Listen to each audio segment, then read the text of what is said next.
Hello students, हम BSc part 1 में botany के अंदर जो आपका सेकंड पेपर है microbiology, mycology and plant pathology, इसके अंदर हमने बैक्टीरिया खत्म कर लिया था, कंप्लीट कर लिया था। आज हम वायरस शुरू कर रहे हैं। तो वायरस की हम शुरुआत में हम इसकी हिस्ट्री पढ़ते हैं। पहले थोड़ी सी जनरल हिस्ट्री, जो इसमें क्या क्या किस प्रकार से वायरस जो है वो वायरस को स्टडी किया गया। तो सबसे पहले वायरस को पाश्चर ने वीनम ऑफ पॉइजनस फ्लूइड की संज्ञा दी थी। उन्होंने इसको एक लैटिन जो वर्ड है वायरॉन वायरस, इसका मतलब इन्होंने बताया। नेक्स्ट आइवेनोविस्की जो है 1892 में रशियन साइंटिस्ट जो थे, ये टोबैको मोज़ेक डिजीज पर स्टडी कर रहे थे और उन्होंने एक पॉजिटिव एजेंट देखा। उन्हें लगा कि एक माइक्रोब समथिंग, कुछ माइक्रोब्स ऐसा है जो कि इसका पॉजिटिव एजेंट है। उन्होंने उस माइक्रोब को देखा कि वो फिल्टर हो जाता है इजीली, जैसे बैक्टीरिया फिल्टर नहीं होता है, ये फिल्टरेबल माइक्रोब है। ठीक है, तो इसको इन्होंने फिल्टरेबल माइक्रोब कहा। तीसरे नेक्स्ट जो स्टडी की बेजरनिक ने 1898 में, और उन्होंने बताया कि ये जो है वो डच साइंटिस्ट थे और इन्होंने कहा जो बैक्टीरिया से थोड़ा सा एजेंट है, जो इस डिजीज को जो करने वाला, कॉज करने वाला जो एजेंट है वो बैक्टीरिया से डिफरेंट है, फिल्टर हो जाता है, प्रेसिपिटेट हो कर सकते हैं हम इसको अल्कोहल सस्पेंशन में, और इसको इन्होंने नाम दिया क्या, कॉन्टेजियम वाइवम फ्लूइडम। ठीक है, नेक्स्ट वैज्ञानिक इसकी स्टडी और होती रही और स्टैनले ने 1935 में इसके लिए कहा कि ये केवल मतलब बहुत सारी प्रोटीन का बना हुआ है और इस प्रोटीन को हम क्या कर सकते हैं, क्रिस्टलाइज कर सकते हैं। इसके बाद इनको ही 1946 में जो है वो नोबेल प्राइज मिला और उन्होंने कहा कि it is not simply A protein, एक न्यूक्लिक एसिड भी होता है, इसका मतलब इसको कहा कि न्यूक्लियो प्रोटीन है, और इसके लिए इनको 1946 में नोबेल प्राइज भी दिया गया। हेवले जो वैज्ञानिक थे 1917 में, इन्होंने अकेले ही एक अलग वायरस की खोज की और इन्होंने देखा कि बैक्टीरिया की कॉलोनी को कुछ माइक्रोब्स ऐसे हैं जो लाइज कर देते हैं, मतलब उन्हें समाप्त कर देते हैं, किल कर देते हैं, और उन्होंने उसको संज्ञा दी बैक्टीरियोफेज, बैक्टीरिया को किल करने वाले वायरस। ठीक है, तो ये इसके कुछ जनरल कैरेक्टर्स हैं और इनकी कुछ हिस्ट्री के बारे में हमने पढ़ा। बहुत ज्यादा आपके डिटेल में आपके यहाँ है नहीं सिलेबस में फर्स्ट ईयर के अंदर, और अब हम पढ़ रहे हैं इसके जनरल कैरेक्टर्स। तो जनरल कैरेक्टर्स में सबसे पहले ये क्या है, तो ये पैरासिटिकली सर्वाइव करता है। यदि इसको पैरासाइट नहीं मिले तो ये सर्वाइव नहीं करता है। जैसे आप अभी आजकल सुन रहे हो कि कोविड जो वायरस है, कोविड-19 का जो वायरस है, वो क्या है, होस्ट उसको चाहिए। निर्जीव चीजों पर वो कुछ समय के लिए जिंदा रह सकता है, लेकिन कुछ समय बाद वो डेड हो जाता है। कुछ उसकी वायबिलिटी पीरियड अलग अलग चीजों पर अलग अलग है। इसी प्रकार से ये ऑब्लिगेट पैरासाइट है। ऑब्लिगेट पैरासाइट का मतलब है इसको सर्वाइव करने के लिए किसी पैरासाइट की आवश्यकता होती है। ऑब्लिगेट का मतलब है अविकल्पी, यानी पैरासाइट के बिना जिंदा रहने का इसका कोई विकल्प नहीं है। ठीक है, ऑब्लिगेट पैरासाइट का मतलब है परजीवी के रूप में रहता है, और अविकल्पी है इसका मतलब यदि इसको होस्ट नहीं मिले तो ये जिंदा नहीं रहती। दूसरा, ये सब माइक्रोस्कोपिक है। शब्द आपने सुना है माइक्रोस्कोपिक, जो कि माइक्रोस्कोप, कुछ चीजें हम माइक्रोस्कोप के नीचे देख सकते हैं। सब माइक्रोस्कोप का मतलब है जो चीजें हम इलेक्ट्रॉन माइक्रोस्कोप के अंदर देखते हैं, तो वो सब माइक्रोस्कोपिक है, यानी कि ये बैक्टीरिया से भी बहुत ज्यादा छोटा है। साइज इसका जो है वो 100 to 2000 मिली माइक्रोन रेंज जो है इसकी साइज की ये है, जिसमें लार्जेस्ट जो वायरस है वो ऑर्थोपॉक्स वायरस है और स्मॉलेस्ट है वो एंटीरो वायरस है। तो हम इसकी साइज की ये बात करें, वायरस का जो हम कहते हैं कि स्ट्रक्चर क्या है, तो एक पार्टिकल, वायरस पार्टिकल जो है उसको हम कहते हैं वायरॉन। सिंगल पार्टिकल को हम कहते हैं वायरॉन, और ये केवल दो चीजों से मिलकर बना हुआ होता है। प्रोटीन का खोल होता है, और जिसे हम कैप्सिड कहते हैं, ये प्रोटीन का खोल है, और अंदर क्या होता है, न्यूक्लिक एसिड। मीन्स दो ही भागों में बटा हुआ होता है, कैप्सिड और न्यूक्लिक एसिड। कैप्सिड जो प्रोटीन खोल है और सेंटर में न्यूक्लिक एसिड होता है, वो चाहे डीएनए हो चाहे आरएनए हो। अब डीएनए आरएनए के बेस पर ये राइबोवायरस या डीऑक्सीवायरस हो सकते हैं। जिनके अंदर डीएनए पाया जाता है न्यूक्लिक एसिड, वो डीऑक्सीवायरस, और जिनके अंदर आरएनए पाया जाता है वो राइबोवायरस कहलाते हैं। सबसे अच्छी बात है कि इनमें रेप्लिकेशन हो सकता है। न्यूक्लिक एसिड जो है वो होस्ट के अंदर जाके रेप्लिकेट हो सकते हैं और इसी कारण से ये बहुत जल्दी मल्टीप्लाई भी हो जाते हैं और जब दूसरी सेल को भी इससे इन्फेक्शन हो जाता है। लेकिन उसकी प्रोटीन जो है वो होस्ट के एंजाइम सिस्टम को यूज करके ही बनती है।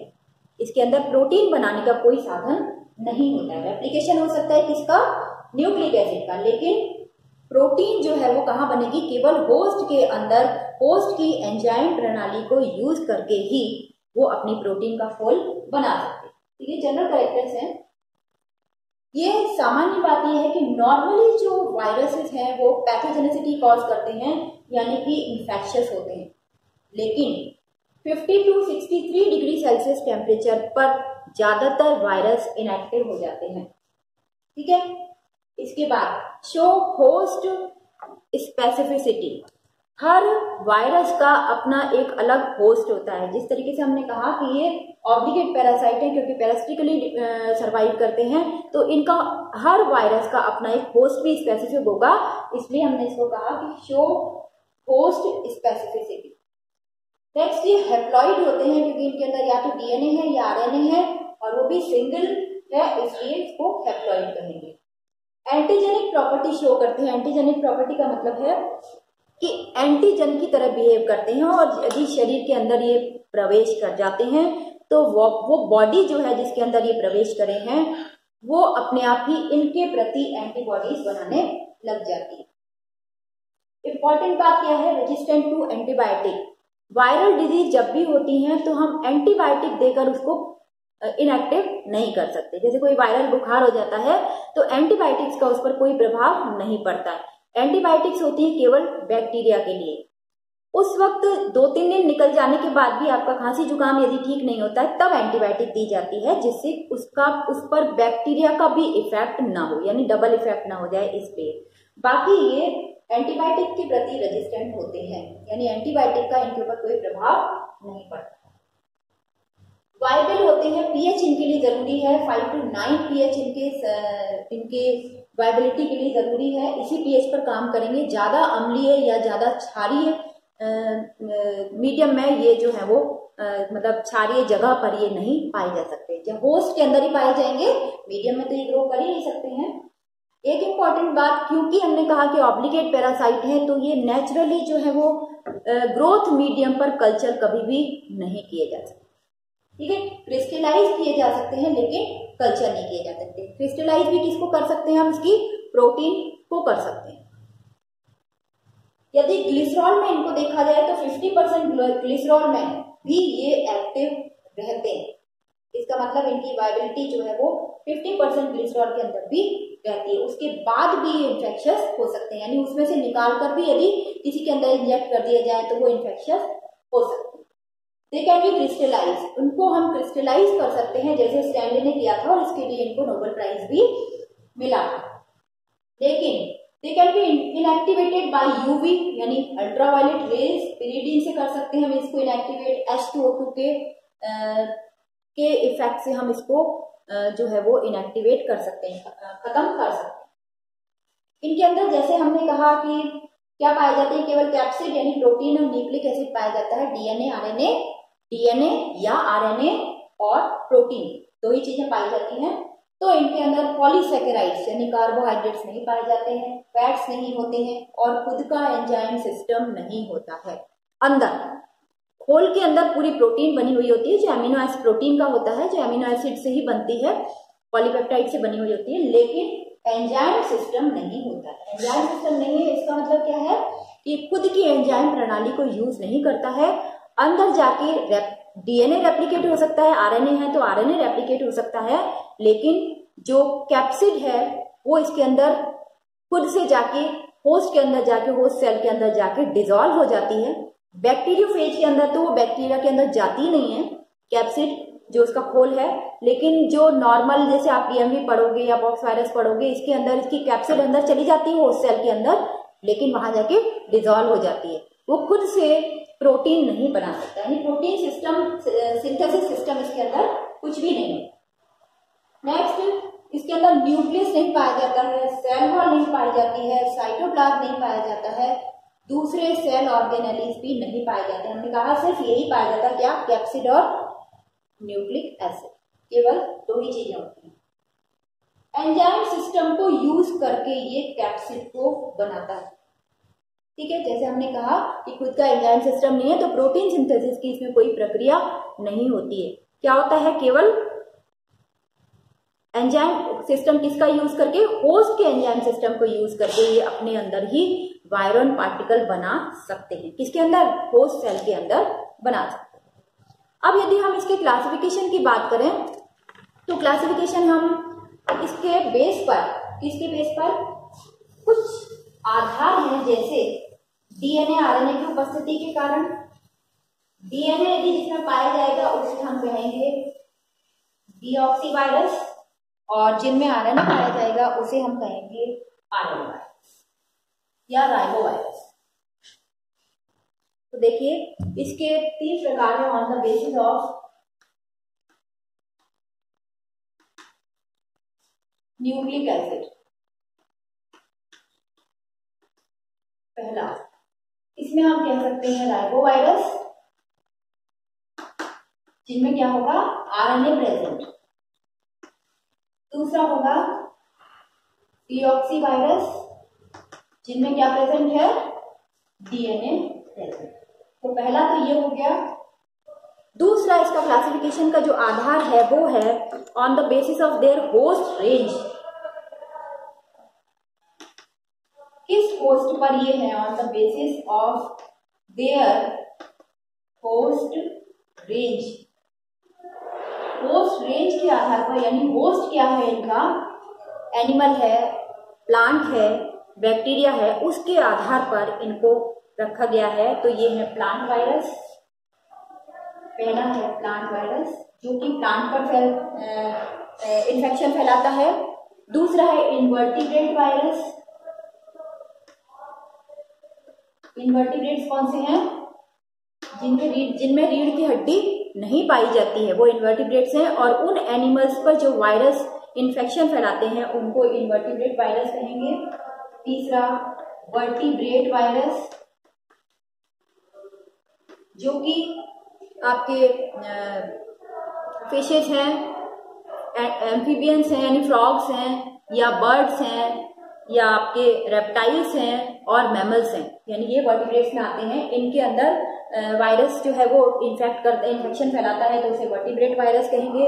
और चौथा है बैक्टीरियल वायरस, जो बैक्टीरिया के अंदर इन्फेक्शन फैलाता है वो बैक्टीरियल वायरस कहलाएगा। और एक और है ड्यूअल होस्ट,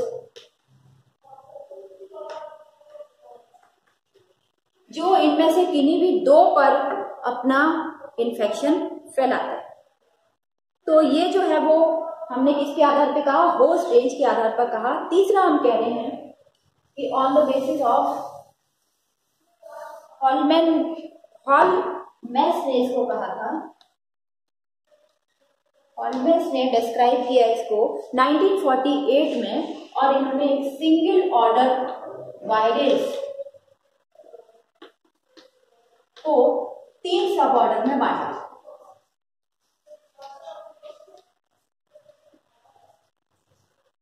ये जो 3 सब ऑर्डर्स हैं वो हैं फेजिनी, फाइटोफेजिनी,